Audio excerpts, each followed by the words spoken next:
को गए। और आगे, एक फरीसी था और दूसरा चुंगी लेने वाला। एक फरीसी था और दूसरा चुंगी लेने वाला था। फरीसी यानी पढ़ा लिखा विद्वान था और चुंगी वाला लेने वाला एक डॉन था। हालेलुया। ये दो व्यक्ति मंदिर के अंदर जाते हैं प्रार्थना करने के लिए। ध्यान रखना मेरे प्रिय भाई बहनों, इसमें आप ही अंतर निकालेंगे और तभी आपकी प्रार्थनाओं को आपको उत्तर मिलेगा। क्योंकि वचन में लिखा है, दो मनुष्य मंदिर में प्रार्थना करने के लिए गए, एक फरीसी था और दूसरा चुंगी लेने वाला था। एक पढ़ा लिखा योग्य व्यक्ति था और एक बदमाश था, डॉन था। चुंगी लोग दान लोग देते हैं और फरीसी यानी पढ़े लिखे विद्वान व्यक्ति को कहते हैं। हालेलुया। ये दो व्यक्ति मंदिर में प्रार्थना करने को गए। और आगे, फरीसी खड़ा होकर अपने मन में यूं प्रार्थना करने लगा। फरीसी खड़ा होकर अपने मन में यूं प्रार्थना करने लगा। वो कैसी प्रार्थना करने लगा? ध्यान से सुनिएगा मेरे प्रिय भाई बहनों, क्योंकि वो फरीसी है, पढ़ा लिखा विद्वान है, शास्त्र का जानने वाला, शास्त्र का ज्ञाता है, इसलिए वो प्रार्थना करने लगा। आगे, हे परमेश्वर, मैं तेरा धन्यवाद करता हूँ। हे परमेश्वर, मैं तेरा धन्यवाद करता हूँ। ये कौन प्रार्थना कर रहा है? ये फरीसी कर रहा है, पढ़ा लिखा योग्य इंसान कर रहा है, विद्वान व्यक्ति प्रार्थना कर रहा कि हे परमेश्वर, मैं तेरा धन्यवाद करता हूँ। और आगे, कि मैं दूसरे मनुष्यों के समान अंधेर करने वाला अन्यायी और व्यभिचारी नहीं।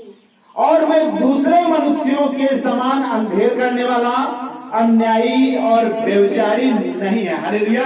ये व्यक्ति है जो फरीसी है, प्रार्थना कर रहा है परमेश्वर से और कहता है मेरे प्रिय भाई बहनों कि मैं दूसरे मनुष्य के समान अंधेर करने वाला, अन्यायी और व्यभिचारी नहीं हूँ। अंधेर करने वाला नहीं समझते ना, कहीं बड़ी अंधेर कर रहे हैं ना, अंधेर करने वाला और अन्याय यानी अन्याय करने वाला, जिसका देखो वही घर ले रहे हैं, जिसको देखो वही करने सब कुछ अन्याय कर रहे हैं। और व्यभिचारी नहीं वाली फरीसी कहता है कि मैं दूसरे मनुष्य के समान अंधेर करने वाला नहीं हूँ, अन्यायी भी नहीं हूँ और व्यभिचारी भी नहीं हूँ। और आगे, और न इस चुंगी लेने वाले के समान हूँ। और न इस चुंगी लेने वाले के समान हूँ। क्योंकि मंदिर में तो दो ही लोग प्रार्थना करने गए थे ना।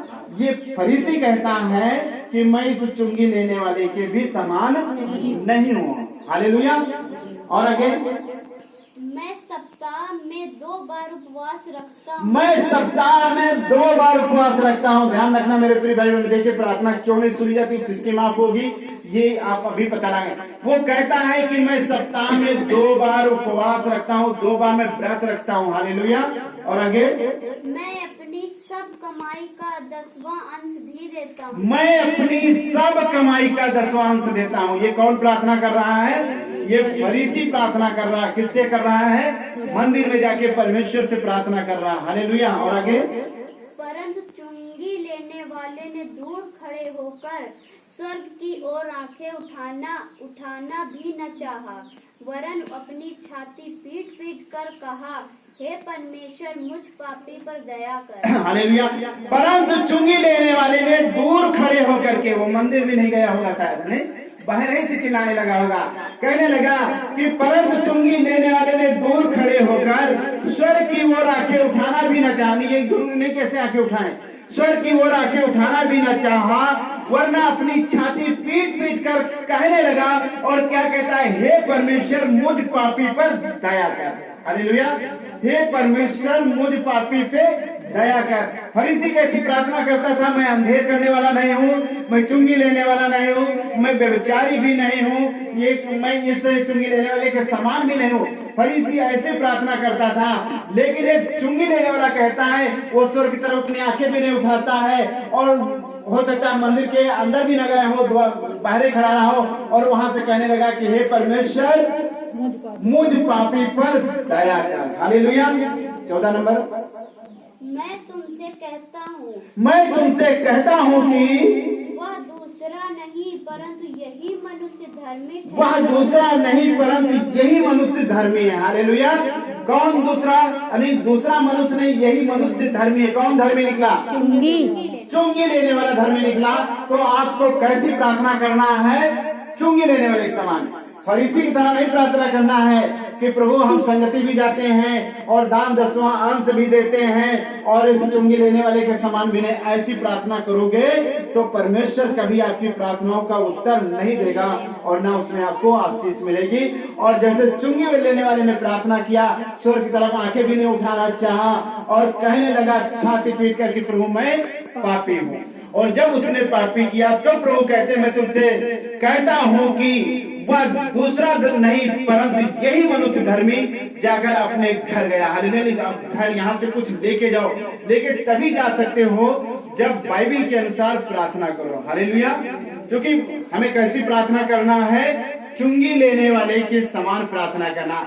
हमें शास्त्री और फरीसी की तरह प्रार्थना नहीं करना है कि हम बहुत पढ़े लिखे, हम बहुत ज्ञानी हैं, हमें बहुत बाइबल का नॉलेज है। नहीं, हमें आंखें बंद करके स्वर्ग तरफ आंखें उठाओ या ना उठाओ, जैसे कहोगे प्रभु मैं पापी हूँ। क्योंकि प्रभु यीशु मसीह किसके लिए आया? पापियों के लिए आया, किसी धर्मियों के लिए नहीं आया। हालेलुया। तो समझ में आया ना कैसी प्रार्थना करना है? एक चुंगी लेने वाले के समान प्रार्थना करना है ताकि आपकी प्रार्थना का उत्तर आपको मिले। जैसे यीशु मसीह कहते हैं कि यही व्यक्ति धर्मी बनकर अपने घर गया।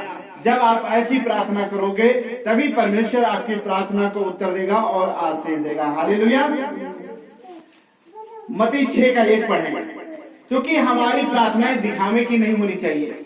याद रखना, हमारी प्रार्थना किसी के दिखावे की नहीं होनी चाहिए।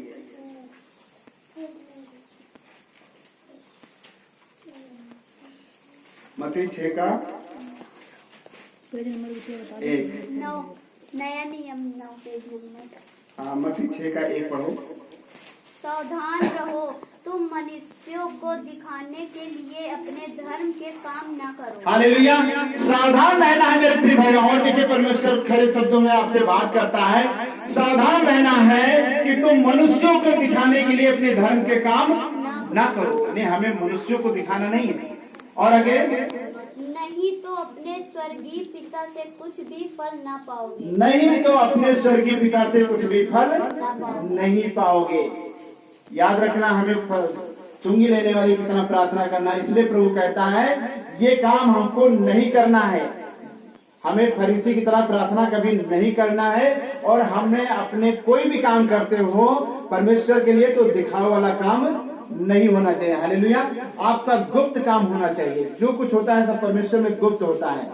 गुप्त काम जब भी आप प्रार्थना करो तो आप जाने, आपका परमेश्वर जाने कि आप 1 घंटा प्रार्थना करते हो, 1.5 घंटा प्रार्थना करते हो कि 2 घंटा प्रार्थना करते हो। हालेलुया। आप कैसे गीत गाते हो ये परमेश्वर जाने। इसलिए मैं यहाँ सबसे गवाता हूँ कि जब यहाँ तुम गालोगे तो अपने घर में भी गालोगे। हालेलुया। 4 लोग जब अपने घर परिवार से बैठोगे तो वहां भी आपको गीत गाना आ जाएगा। हालेलुया। इसलिए हमें ऐसे काम नहीं करना है। इसलिए प्रभु कहता है सावधान रहो, तुम मनुष्यों के दिखाने के लिए अपने धर्म के काम ना करो, नहीं तो अपने स्वर्गीय पिता से कुछ भी नहीं पाओगे। कुछ भी XY जब तक कुछ भी नहीं मिलेगा। हालेलुया। मिलेगा कब? जब चुंगी लेने वाले की तरह प्रार्थना करोगे तब। हालेलुया। और सबोपदेशक 5:2 पढ़े। हमारी प्रार्थना उतावली नहीं होनी चाहिए। जल्दी जल्दी किया, आमीन। ठीक है ना? आत्मा पहले गीत गाओ, भजन करो, प्रभु का समय दिया है। सबोपदेशक 5:2 ये पुराने नियम में है।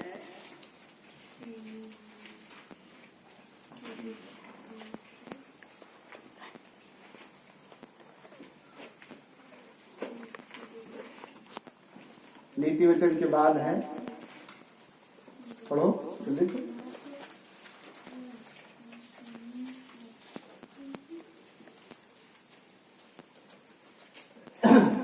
कितना 5:2 सबोपदेशक 5:2 808 पेज। हाँ। बातें करने में उतावली न करना और न अपने मन से कोई बात उतावली में परमेश्वर के सामने निकालना, क्योंकि परमेश्वर स्वर्ग में है और तू पृथ्वी पर है, इसलिए तेरे वचन थोड़े ही हों। हालेलुया। परमेश्वर कहता है, ध्यान दीजिएगा इस वचन पे, बातें करने में उतावली ना करना और ना अपने मन से कोई बात उतावली में परमेश्वर के सामने निकालना। हालेलुया। जब भी परमेश्वर के सामने हुजूरी में जाते हो, अकेले घर में प्रार्थना करते हो या 2-3 लोग मिल करके करते हो, तो कोई उतावली वाली बातें नहीं करना है परमेश्वर से। और वचन में लिखा हुआ है परमेश्वर के सामने निकालना, क्योंकि परमेश्वर स्वर्ग में है और तू पृथ्वी पर है, इसलिए तेरे वचन थोड़े ही हो। हमें जब भी प्रार्थना करना है तो हमें वचनों को जरूर इस्तेमाल करना है। हालेलुया। हम ऐसे नहीं करेंगे धन्यवाद धन्यवाद धन्यवाद, वचन जरूर हमें बीच बीच में बोलना है, वचन याद करना है, क्योंकि जब तक वचन आपके अंदर नहीं होगा आपके जीवन का उद्धार नहीं हो सकता है। हालेलुया। इसलिए हमें अपने वचनों, बेशक थोड़े वचन आपको याद हो, थोड़े वचनों को बोले कि प्रभु आपने कहा कि मैं तुम्हारे सब रोगों को चंगा करने वाला परमेश्वर हो। हाँ प्रभु, ये छोटा सा वचन है, प्रभु आप जीवन की रोटी हैं। छोटे वचनों के द्वारा ही परमेश्वर से प्रार्थना करें। हालेलुया। उतावली में नहीं करना है और कोई मुख से ऐसा शब्द नहीं बोल देना है जो परमेश्वर की इच्छा के विपरीत हो। हालेलुया। हमें कैसी प्रार्थना करना है? हमें उस चुंगी लेने वाले के समान प्रार्थना करना। हालेलुया। तो हमें ये 3 काम, यानी 3 चीजों में काम, हमें फरीसी की जैसी प्रार्थना नहीं करना है। हालेलुया। हमें उतावली जैसा काम नहीं करना है और हमें अपने धर्म का काम दिखावे वाला नहीं करना। जब ये 3 काम नहीं करोगे तब परमेश्वर आपकी प्रार्थनाओं को सुनेगा। हालेलुया। मरकुस 11:24 पढ़ें। हमारी प्रार्थनाएं विश्वास से भरी होनी चाहिए, संदेह नहीं होना चाहिए क्या हमने प्रार्थना किया पता नहीं हुआ कि नहीं होना।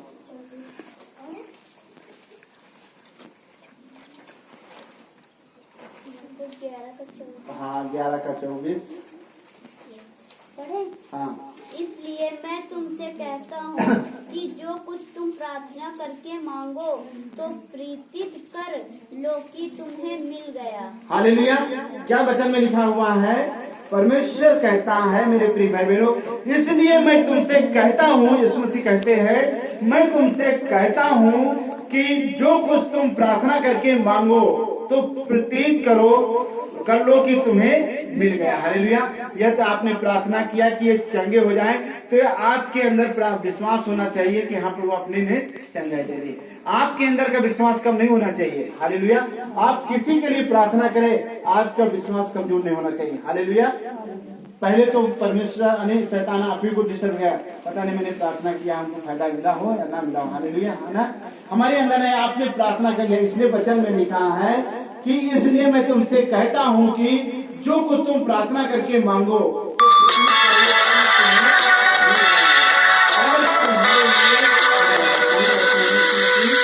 और ये तुम्हारे लिए हो जाएगा, संदेह नहीं करना। हालेलुया। याद रखना है हमें इसी तरह प्रार्थना करना। आप किसी के लिए प्रार्थना करो, किसी भी विषय के लिए करो, किसी भी चीज के लिए, किसी भी वस्तु के लिए प्रार्थना करो, उसमें क्या होना चाहिए? विश्वास मजबूत होना चाहिए। हालेलुया।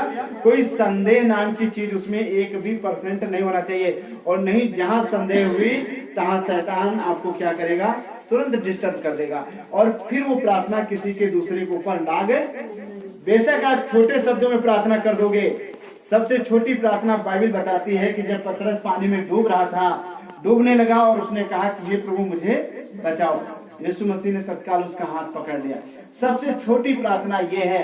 आप हो सकता है आप परेशानी में हो, लेकिन अगर कहीं से किसी के द्वारा फोन आ गया है कि भैया हमारे लिए प्रार्थना कर दो, आप थोड़े शब्दों में प्रार्थना करोगे, परमेश्वर आपकी प्रार्थनाओं को सुन करके उत्तर देगा। हालेलुया। आपके अंदर परेशानी क्यों है? क्योंकि शैतान चाहता देखें अभी ये प्रार्थना करेगा कि नहीं करेगा। और हालेलुया। इसलिए हमारे अंदर कभी संदेह नहीं होना चाहिए, विश्वास के साथ होना चाहिए और संयम के साथ प्रार्थना होनी चाहिए और संदेह नाम की चीज नहीं होना चाहिए। आप किसी के लिए प्रार्थना करो, लेकिन उसमें विश्वास की कोई कमी नहीं होनी चाहिए। ये काम आप करना है तो आपकी प्रार्थना परमेश्वर सुनेगा और उत्तर देगा। और हमारी प्रार्थनाएं धन्यवाद से भरी होनी चाहिए। हालेलुया। पढ़ेंगे फिलिपियों 4:6। धन्यवाद, पहले धन्यवाद जरूर करें, परमेश्वर तेरा धन्यवाद धन्यवाद धन्यवाद धन्यवाद से ही प्रार्थना शुरू करना है। किसी के लिए प्रार्थना करो, किसी भी विषय के लिए प्रार्थना करो, किसी चीज के लिए प्रार्थना करो, चाहे रोग हो चाहे बीमारी हो, धन्यवाद से ही शुरू करना है प्रार्थना को। हालेलुया। फिलिपियों 4:6 पढ़ो। Page number 274। हाँ। किसी भी बात की चिंता मत करो, परंतु हर एक बात में तुम्हारे निवेदन, प्रार्थना और विनती के द्वारा धन्यवाद के साथ परमेश्वर के सम्मुख उपस्थित किए जाएं। हालेलुया। किसी भी बात की चिंता नहीं करना है। ध्यान रखना राम साहब भाई, आप किसी बात की चिंता, जो कुछ करेगा परमेश्वर अच्छा ही करेगा। परमेश्वर कभी नहीं चाहता है कि मेरे बच्चों का कोई बुरा हो। हालेलुया। बेशक मनुष्य बहुत सारे आपको परेशान कर रहे हो, लेकिन परमेश्वर हो सकता परखता हो, जांचता हो, इसलिए परमेश्वर का वचन कहता है कि हमें कैसी प्रार्थना करना, धन्यवाद को लेकर के ही परमेश्वर के सामने उपस्थित होना। हालेलुया। धन्यवाद से भरी प्रार्थना होनी चाहिए, स्तुति होना चाहिए, आराधना के साथ परमेश्वर के चरणों में बैठना चाहिए। हालेलुया। तब परमेश्वर आपकी प्रार्थनाओं को सुनेगा और उत्तर देगा। हालेलुया। एक आयत और पढ़ेंगे, भजन संहिता 119 का 18। भजन संहिता 119 का 18। हमारी प्रार्थनाएं परमेश्वर की इच्छा के अनुसार होनी चाहिए। हालेलुया। अपनी इच्छा अनुसार नहीं, क्योंकि परमेश्वर हमें कुछ और देना चाहता, तुम मांग कुछ और रहे हो। हालेलुया। प्रभु कहता है कि मैं तुम्हें कहीं प्रार्थना करने के लिए तैयार करना चाहता हूँ, तुम कहते हो नहीं मुझे घर ही में रहना। हालेलुया। इसलिए हमारी प्रार्थना परमेश्वर की इच्छा के अनुसार होनी चाहिए। अगर अपनी इच्छा अनुसार हम प्रार्थना करेंगे तो उस प्रार्थना का उत्तर आपको नहीं मिलेगा। भजन संहिता 119 का 18। मेरी आंखें खोल दे कि मैं तेरी व्यवस्था की अद्भुत बातें देख सकूं। हालेलुया। बादशाह दाऊद कहता है कि हे परमेश्वर मेरी आंखों को खोल दे। यदि आपको प्रार्थना नहीं करनी आती है तो परमेश्वर से प्रार्थना करो कि प्रभु मेरी आंखों को खोल दे, ताकि जो तेरी व्यवस्था, जो तेरा वचन है वो मुझे स्मरण रहे। हालेलुया। परमेश्वर से हमें प्रार्थना करना कि हे परमेश्वर तू मेरी आंखों को खोल दे। अगर हम प्रार्थना नहीं कर पाते तो हे परमेश्वर तू मेरे मुख को खोल दे, मेरी जिह्वा को खोल दे। पवित्र आत्मा ये उस पर अपना अधिकार लीजिए और खोलिए, ताकि हमारे उद्धारकर्ता प्रभु यीशु मसीह के नाम को महिमा मिले। और पवित्र आत्मा यही चाहता है कि आपके द्वारा प्रभु यीशु मसीह की महिमा होने पाए। हालेलुया। इस पवित्र आत्मा हर एक जन को चाहता है, सबसे प्रेम करता है, इसलिए वो चाहता है कि वो सबकी प्रार्थनाओं को सुने। लेकिन हम धन्यवाद के साथ ही परमेश्वर की हुजूरी में आए और प्रार्थना करें। हालेलुया। एक आयत और पढ़ेंगे, रोमियो 8 का 26 से 28 तक। नया नियम में है, मरकुस के प्रेरितों के काम के बाद 8 का 26 से 28 तक।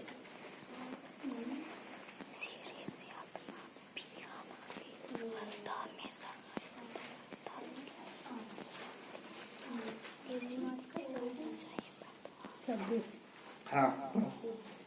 इसी रीत से आत्मा भी हमारी दुर्बलता में सहायता करता है। हालेलुया। कब पवित्र आत्मा की सहायता करेगा? जब धन्यवाद के साथ परमेश्वर की हुजूरी में जाएंगे और उससे प्रार्थना करेंगे। जब पवित्र आत्मा आपके ऊपर आएगा तो वो आपकी क्या करेगा? सहायता करेगा। आपका शरीर कमजोर है, आत्मा कमजोर है, लेकिन जो ही पवित्र आत्मा का अभिषेक आएगा आप आहें भर भर के प्रार्थना करना शुरू कर दोगे। इसलिए वचन में लिखा है, इसी रीति से आत्मा भी हमारी दुर्बलता में सहायता करता है। और क्योंकि हम नहीं जानते हैं कि प्रार्थना किस रीति से करना चाहिए। प्रार्थना किस रीति से करना चाहिए। हम नहीं जानते कि परमेश्वर कैसे खुश होगा। हालेलुया। लेकिन जो पवित्र आत्मा आपके जीवन में आएगा वो आपको प्रार्थना करना सिखाएगा। इसलिए हम नहीं जानते हैं कि हमें प्रार्थना किस रीति से करना चाहिए। और आगे, परंतु आत्मा आप ही ऐसी आहें भर भर कर जो बयान से बाहर है हमारे लिए विनती करता है। हालेलुया। परंतु जो आत्मा है, जो हमारी बयान से, हमारी सोच से बाहर है, वो आहें भर भर के प्रार्थना करेगा। जब पवित्र आत्मा आपके जीवन में होगा तो निश्चित याद रखो मेरे प्रिय भाई बहनों, जब कभी आप प्रार्थना करोगे तो उस प्रार्थना में आपको रोना भी आएगा। अगर रोना नहीं आ रहा तो मान लो भी पवित्र आत्मा से आप दूर हैं, क्योंकि आपकी प्रार्थना परमेश्वर को तक पहुंच नहीं पा रही। जब पवित्र आत्मा आएगा तो वो आहें भर भर के प्रार्थना करना आपको सिखाएगा। तब आपकी प्रार्थना परमेश्वर के पास पहुंचेगी और आपकी प्रार्थना का तब आपको उत्तर मिलेगा। हालेलुया। और आगे, और मनों का जांचने वाला जानता है कि आत्मा की मानसा क्या है। और मनों को जांचने वाला जानता है कि आत्मा की इच्छा क्या है। दूसरे वचन में लिखा हुआ है, और मनों को जांचने वाला जानता है कि आत्मा की इच्छा क्या है। आगे, क्योंकि वह पवित्र लोगों के लिए परमेश्वर की इच्छा के अनुसार विनती करता है। क्योंकि वो पवित्र लोगों के लिए परमेश्वर की इच्छा के अनुसार विनती करता है। कौन करता है? पवित्र आत्मा। हालेलुया। पवित्र आत्मा जब आपके अंदर रहेगा तब वो परमेश्वर की इच्छा के अनुसार प्रार्थना करवाएगा, आपकी इच्छा अनुसार नहीं। हालेलुया। हो सकता है जरूरत आपको किसी अन्य चीज की हो, लेकिन पवित्र आत्मा कहता है इस चीज के लिए प्रार्थना करो। हालेलुया। और वो चीज आपसे मुख से नहीं निकल पाएगी जिसके लिए आप परेशान हो, और जो परमेश्वर की महिमा के लिए होगा वो शब्द मुख आपके मुख से निकलेगा। हालेलुया। क्योंकि जब पवित्र आत्मा आएगा, जो बयान से बाहर है वो आहें भर भर के प्रार्थना सिखाएगा। हालेलुया। और आगे, हम जानते हैं कि जो लोग परमेश्वर से प्रेम रखते हैं उनके लिए सब बातें मिलकर भलाई ही के उत्पन्न करती हैं, अर्थात उन्हीं के लिए जो उसकी इच्छा के अनुसार बुलाए हुए हैं। हालेलुया। हम जानते हैं कि जो लोग परमेश्वर से प्रेम रखते हैं उनके लिए सब बातें मिलकर क्या होंगी? भलाई को उत्पन्न करेंगे। कहीं बुराई उससे उत्पन्न नहीं हो सकती है। और अर्थात उन्हीं के लिए जो उसकी इच्छा के अनुसार बुलाए। हालेलुया। परमेश्वर ने आपको चुना है, आप अपनी इच्छा अनुसार प्रभु की संगति में नहीं आए हैं। हालेलुया। परमेश्वर ने आपके मनों को कायल किया, मनों को बदला, तब आप परमेश्वर की संगति में आए। जब परमेश्वर ने आपको बुलाया है तो वो आपके जीवन का भी उद्धार करेगा और उस बड़े बोझ से भी आपको आजाद करेगा। हालेलुया। लेकिन कब? जब परमेश्वर की इच्छा के अनुसार प्रार्थना करोगे, जब परमेश्वर का आत्मा आपके आत्मा होकर के बात करेगा, तब आपकी प्रार्थना का आपको उत्तर मिलेगा। बड़ी से बड़ी दुख हो, बड़ी से बड़ी मुसीबतें हो, वो सब जब तक ऐसी आहें भर भर के प्रार्थना नहीं होगी तब तक वो चीजों को छुटकारा नहीं मिल सकता। जब तक पवित्र आत्मा के द्वारा, क्योंकि हमारी आवाज परमेश्वर तक नहीं पहुंच सकती है, जब तक पवित्र आत्मा हमारे अंदर से आहें भर के प्रार्थना न करवाए तब तक हमारी कोई भी प्रार्थना सुनी नहीं जा सकती। हालेलुया। तो हमें ये काम करना है, जो पहले हमने 3 काम पढ़े थे उनको हमें नहीं करना है, और इस तरह के हमें काम करना है ताकि परमेश्वर हमारी प्रार्थनाओं को सुने और उत्तर दे। हालेलुया। तो समझ में आया ना?